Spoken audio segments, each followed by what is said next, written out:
رحمن یا رحمان ساعدنی یا رحمان۔ اللہ کی مدد کیسے ہوتا ہے؟ ایک شخص پانی میں ڈوبنے لگا تو اس نے اللہ تعالیٰ سے دعا کی اور اس کی دعا قبول ہوئی۔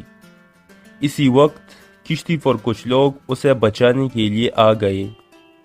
انہوں نے اس کا ہاتھ پکڑنے کی کوشش کی تو اس ڈوبتے شخص نے اپنا ہاتھ نہیں دیا اور بولا کہ میں نے اللہ تعالیٰ سے مدد لینی ہے، کسی انسان سے نہیں لینی۔ وہ چلے جاتے ہیں۔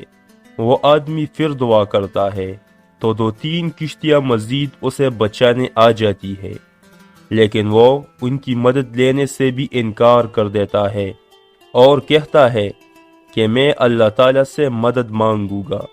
وہ بھی چلے جاتے ہیں۔ وہ پھر اللہ تعالیٰ سے دعا کرتا ہے تو اس بار اسے بچانے کے لیے ہیلی کاپٹر آ جاتا ہے۔ اسے رسی پھینکی جاتی ہے اور کہا جاتا ہے کہ اسے پکڑو، ہم تمہیں اوپر اٹھا لیں گے۔ وہ رسی پیچھے کر دیتا ہے اور کہتا ہے کہ میں تو صرف اللہ تعالیٰ سے مدد مانگوں گا۔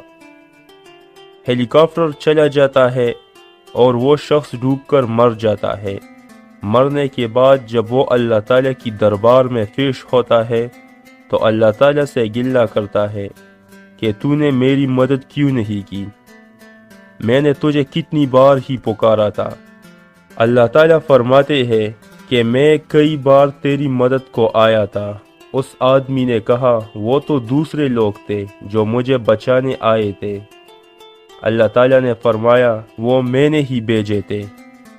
تو دوستو، دراصل بات یہ ہے کہ جب بھی اللہ تعالیٰ مدد کرتا ہے تو وہ خود نہیں کرتا، اس کی مدد بھی مختلف اسباب کی صورت میں ہوتی ہے۔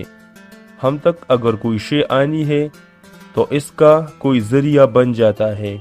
اللہ تعالیٰ نے جب کوئی سبق دینا ہوتا ہے تو پھر وہ کوئی بہانہ بنا دیتا ہے اور ہمیں سبق دیتا ہے۔